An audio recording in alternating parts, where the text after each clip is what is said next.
2 of My Life in 30 Words. I'm hoping that you are able to at least start your brainstorming for your poem about yourself. My goal for you today is to try and have at least 3 adjectives that fit into each of these categories by the end of class. To give you some more inspiration, let's look a little bit more in depth at the other examples that are linked down here.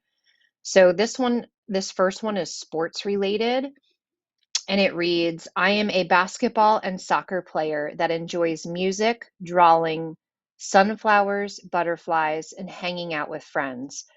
Perfectionist, private, artistic, and altruistic. I travel, take pictures, and love dogs. So then obviously you can see the images that go along with the poem on this poster are soccer, basketball. These are their numbers for those individual sports. They talked about traveling. So this is the Eiffel Tower, which relates to Paris. And then they also discussed how they like sunflowers and butterflies. So they drew that around their poem. So this would be the end result of your poem and all of the connections, all of these things coming together into the poster. And again, this is a version that was hand drawn and they chose to write it in cursive as well. All right, so then the second example has to do with art. So this person chose a little different setup, and they have their initials as the background and have symbols as pencils, cheerleading, a paint palette, and then they kind of broke up their poem into different little blocks. So this one reads, I am an optimistic and curious loving sister who likes to draw, paint, and cheer. I don't think before I do, though my room's a little messy. I'll keep trying to improve. So, my advice and feedback for this one particularly is I would try to stay a lot of using a lot of pronouns like I and a lot of added words. I think it has more of an impact when you include more adjectives about yourself, like the just the simple versions or the rough draft versions that are up here about Mason and Jacinta. I think I gain more of a perspective of who each of these students are by the things that they wrote versus that last example that I just showed you.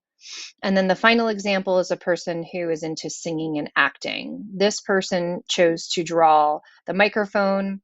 They kind of squeezed their poem up top and then just added their favorites in these little bubbles. So this one, again, is a little bit hard to read. I'm going to try and blow it up the best I can for you to see it too. But it says, I'm really good at singing. I love writing songs with friends and family. That is why I want to be a singer-songwriter as my career. That's my life. So feedback for this one as well is that this is more of like just telling me. It's not really poetic, or I'm looking more for it to be more in poetic form than those rough draft examples that I just went back to about Mason and Jacinta.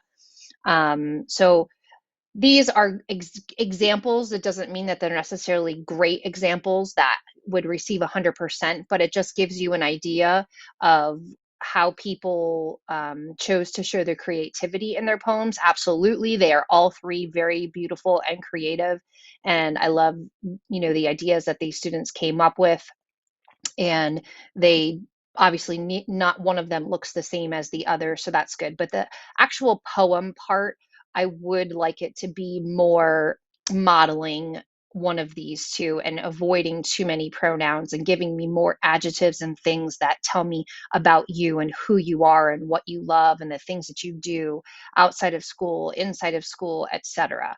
And again, remembering to pick your point of view. So Mason here is in third person point of view, whereas Jacinta is in first person point of view, but avoid using too many I's. You see in this example, she only uses I twice versus some of the other ones where they were used a lot. Okay, so again, going back to here, your goal for today is to come up with at least 3 things in each of these boxes. And except for the other important details. So other important details would be anything that doesn't fit into any of these categories. So traits are how somebody would describe you. Things that make you unique are, why are you different? Why aren't you the same as someone else? Obviously, you should have no problem coming up with your favorite things, and that can be more than three too.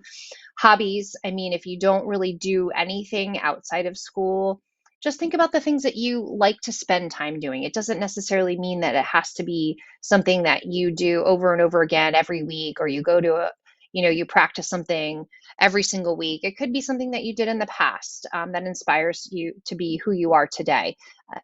Just anything that you're interested in, and then symbols that represent you.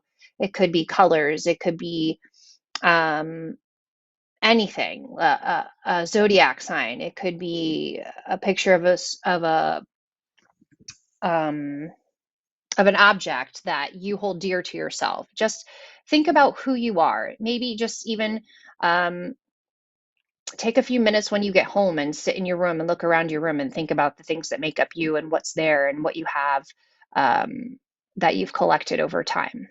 Okay. If you have any questions, please feel free to reach out to me. If you do get to filling all of these boxes out and you think you're ready to proceed, then you would utilize this next box to create your rough draft.